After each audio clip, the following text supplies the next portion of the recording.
title of this book is Truth or Tradition. It is written by our beloved brother, Dick York. We are now in chapter 4. The title of chapter 4, The History of the High Places in Israel. Chapter 4, subpart 2. Chapter 4, subpart 2. God told them not only to reject, but to destroy the high places of the heathen. He knew if they did not destroy them, they would be tempted to incorporate them into the worship of Jehovah, which, as you have already observed, will be an abomination. They were warned if they did that, they will incur the wrath of God. The word God used are significant. You shall utterly destroy all. You shall overthrow the altar. You shall break the pillar. You shall burn the grove. You shall hew down the image. You shall destroy the name of their God. These are violent things. They were not even to coexist with this pagan custom, much less incorporate them into the worship of Jehovah. The date was about 1451 BC. The warning of God were very clear, and the danger of ignoring them were very real. Nevertheless, as they entered the land, they became distracted by the custom of the people. These were not inferior people. The heathens were not brainless and cruel. As the Israelites may have imagined, perhaps they thought their customs were not as unusual or abominable as Jehovah seemed to think they are. They were. They could see the joy, the fun, and the excitement that accompany pagan festival. Many of the people's customs seem innocuous and, in some cases, quaint and appealing. As the Israelites became accustomed to their surroundings, they began to desire the camaraderie and festive spirit that prevailed in the feast of the Canaanite. Of course, they thought, we will not worship their God, nor attach the same significance to the tradition of the high places as do the heathen. Perhaps they thought they could give this heathen tradition significance in the worship in Jehovah.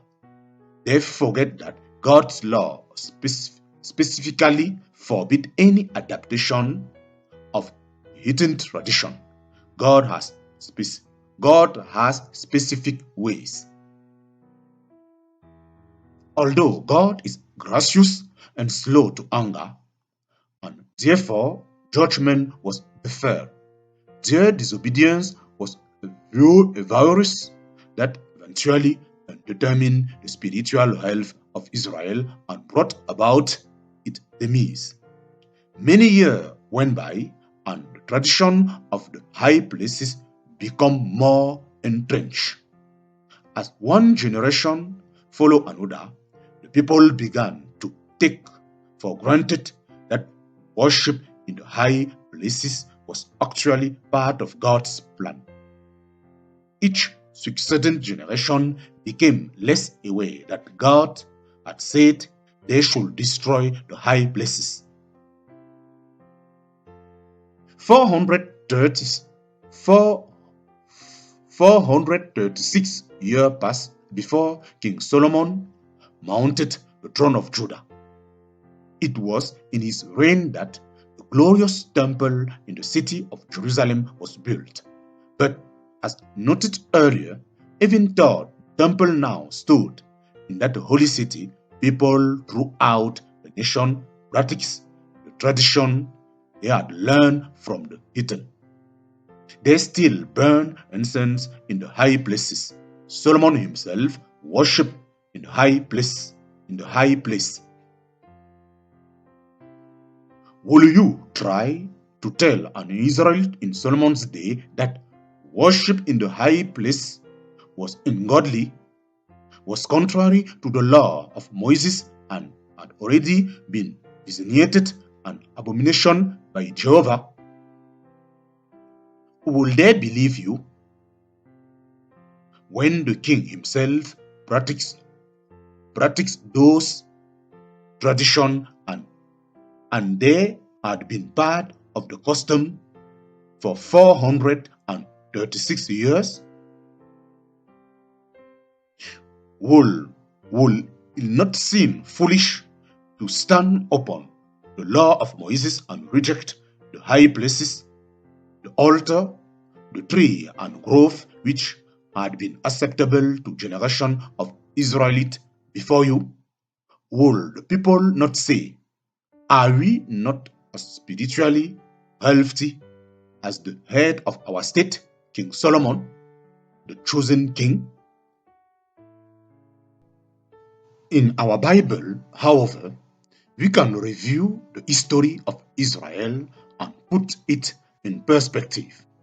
We knew that King Solomon had fallen into an apostasy that would shortly destroy his kingdom. His tolerance of the Canaanite tradition eventually pressed him into the worship of their God. That is what destroyed the nation of Israel.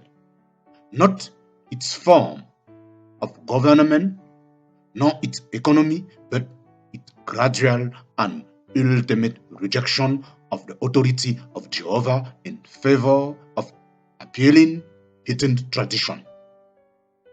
It was in the administration of Rehoboam, Solomon's son, that judgment fell upon the nation. God tore 5/6 of the nation of Israel from Rehoboam, the heir of David's throne, and gave it to Jeroboam, the former household servant of King Solomon. Jeroboam continued in the way of his master. King Jeroboam took counsel and made 2 calves of gold and said unto the people, it is too much for you to go up to Jerusalem and cut and worship Jehovah. Behold, their God, O Israel, which brought thee up out of the land of Egypt. And he set the one in Bethel, and the other put he in Dan. And these things became a sin, for the people went to worship before the one even into Dan. And he made an house of high place, and he made priests of the newest of the people which were not of the son of Levi. And Jeroboam ordained a feast in the 8th month of the 15th day of the month, like unto the feast that is in Judea.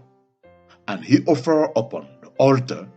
So did he in Bethel, sacrificing unto the calf that he had made.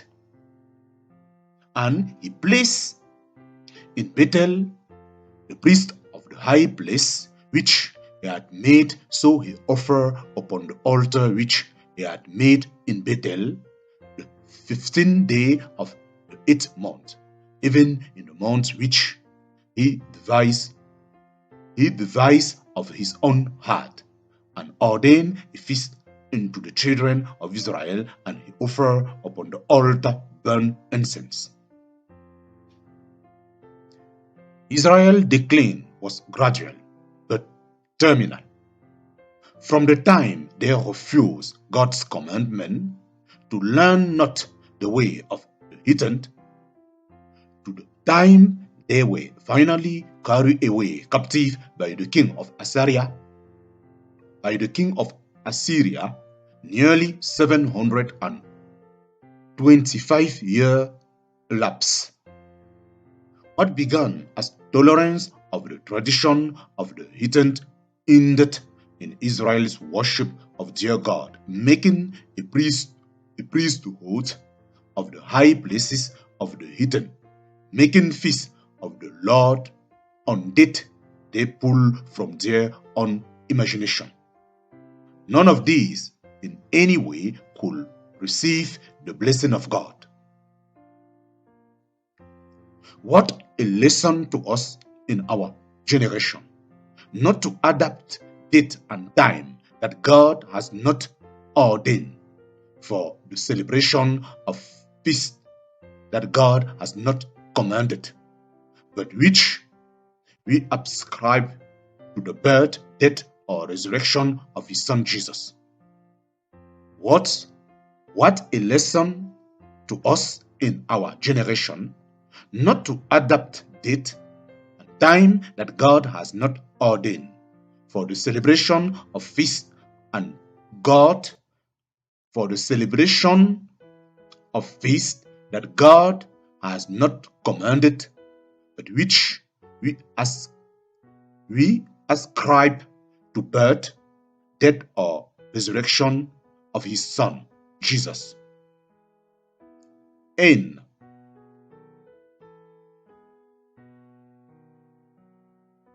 the different verse used in this chapter 4, first Deuteronomy chapter 7 verse 4 to 6, second Deuteronomy chapter 12 verse 2 to 5, and 3 First King chapter 12 verse 28. We are in the end of this chapter 4, end of this chapter 4 of this book.